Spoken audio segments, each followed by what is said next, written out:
So the Consumer Price Index report came out today for August 2021, and the numbers that came out were a little shocking.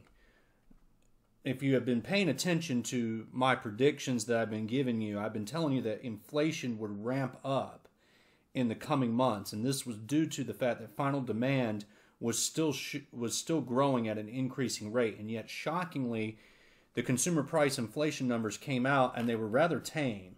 They came out at only a 0.3% month-over-month increase, which actually dropped slightly the year-over-year increase down to 5.2%.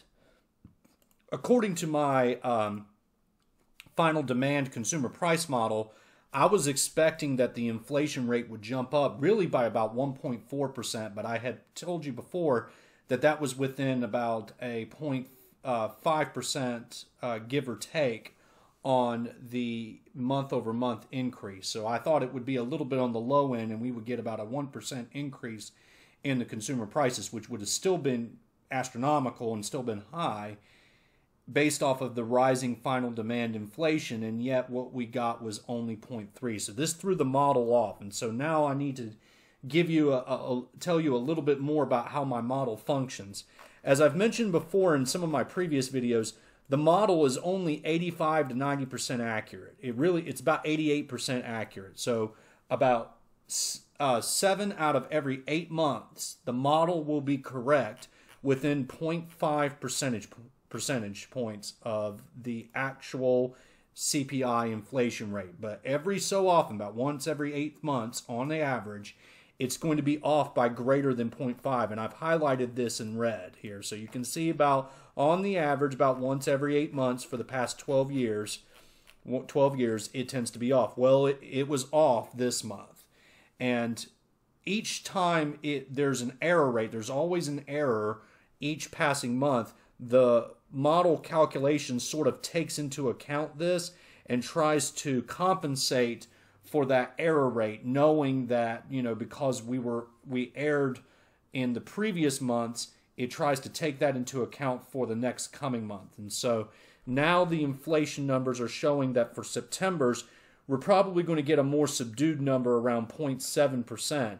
Again, those final demand numbers are still high. So if we look at August's numbers for final demand, it still climbed 0.7% and 1% the previous month and 1% before that. So even though there's a little bit of calming down going on, it's not extravagant. So the CPI should be pushing up from here on out.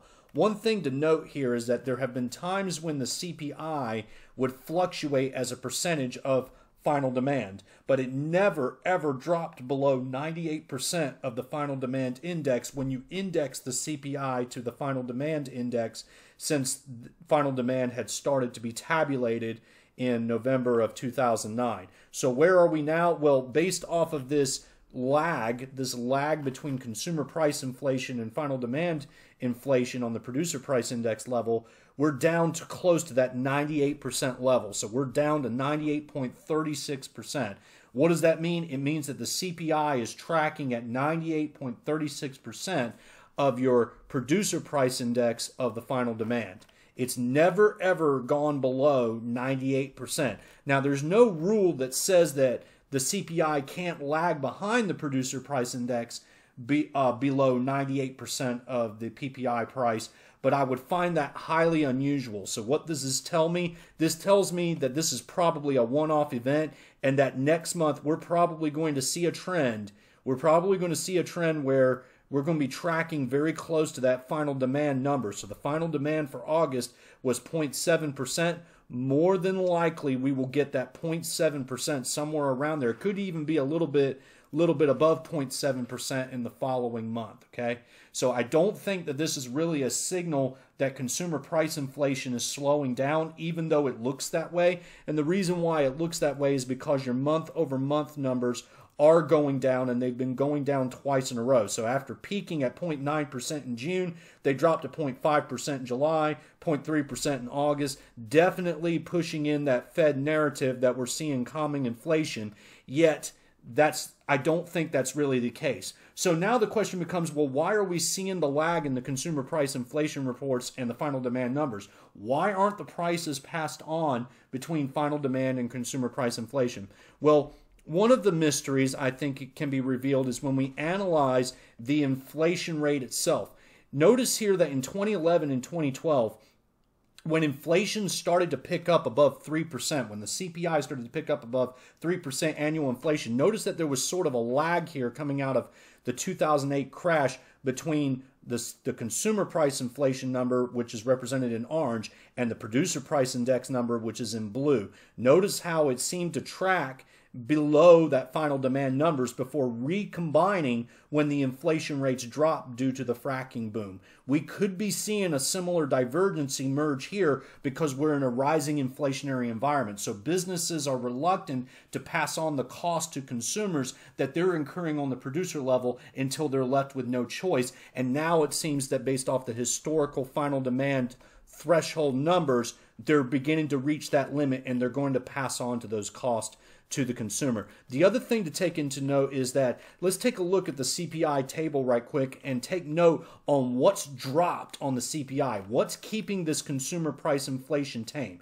So while food price inflation has only gone up by 0.4%, which is still pretty high, but it's tamed compared to the previous months, energy jumped by 2%, which is a substantial increase. So we know that the drop's not really coming in energy.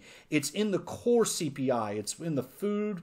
It's minus the food and the energy. And where's it coming from? Well, it's coming from a drop in used car prices. It's coming from a drop in medical care commodities. It's coming from a drop in transportation services. It's coming from a flat line in physician services. And it's coming from a huge drop in airline fares.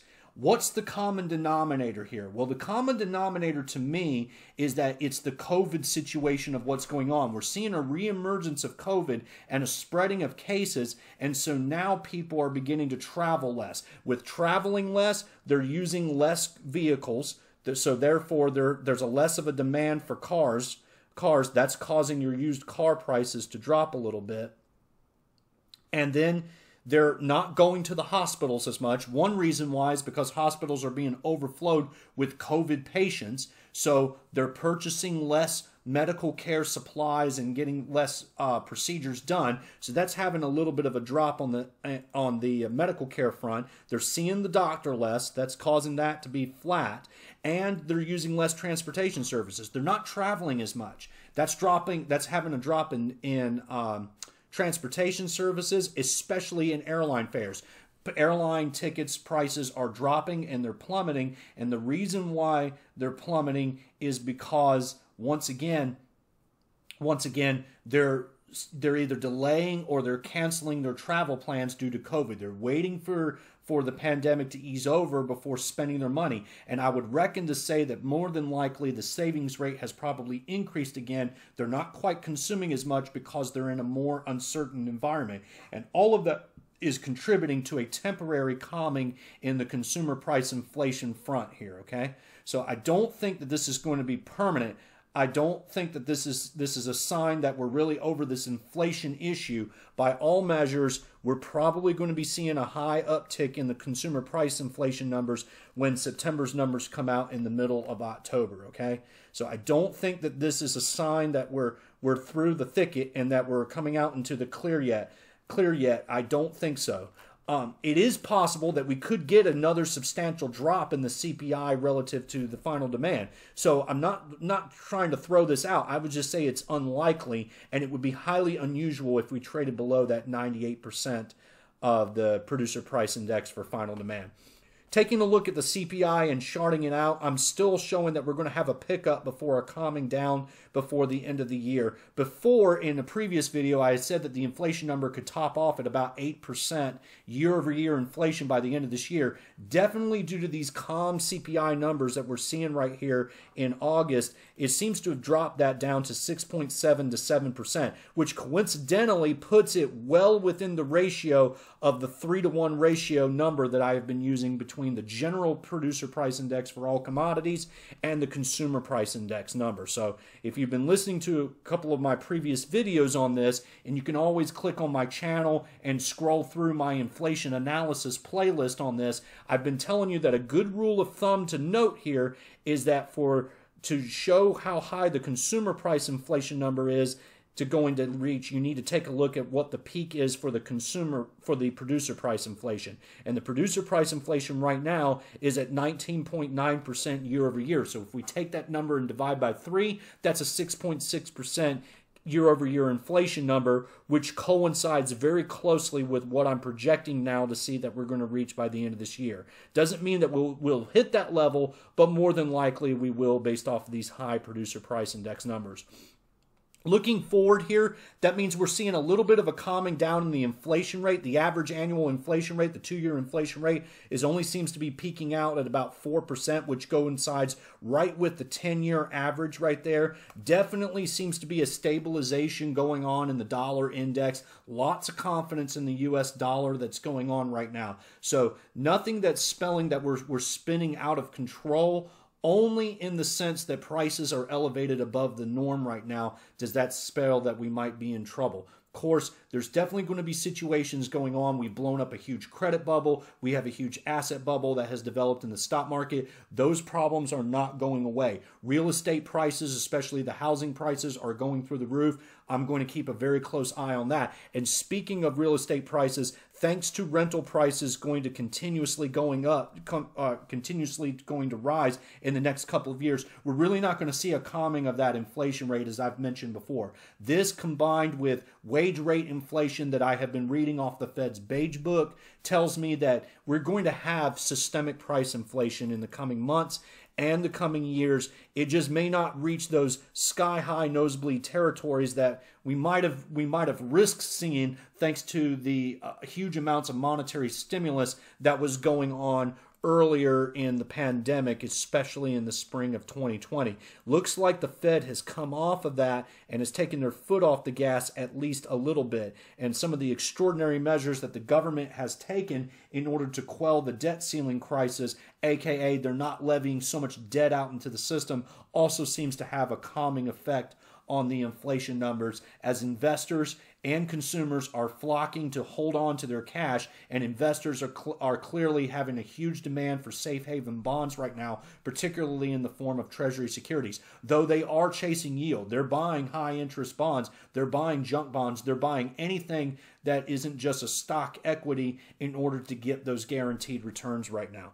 So take this for what it's worth. I apologize for being off this month, but again, like I said, once out of every 8 months, this model is going to have an error into it, okay? So pretty much this means that next month, it will probably trade within this channel. It'll be very unusual to see an inflation rate dip below this 0.2% threshold or even jump up above the 1.2%. More than likely, we're going to see something in the realm of 0.7%, which coincides with final demand, maybe erring on the higher side of that, closer to that 1% level interval, okay?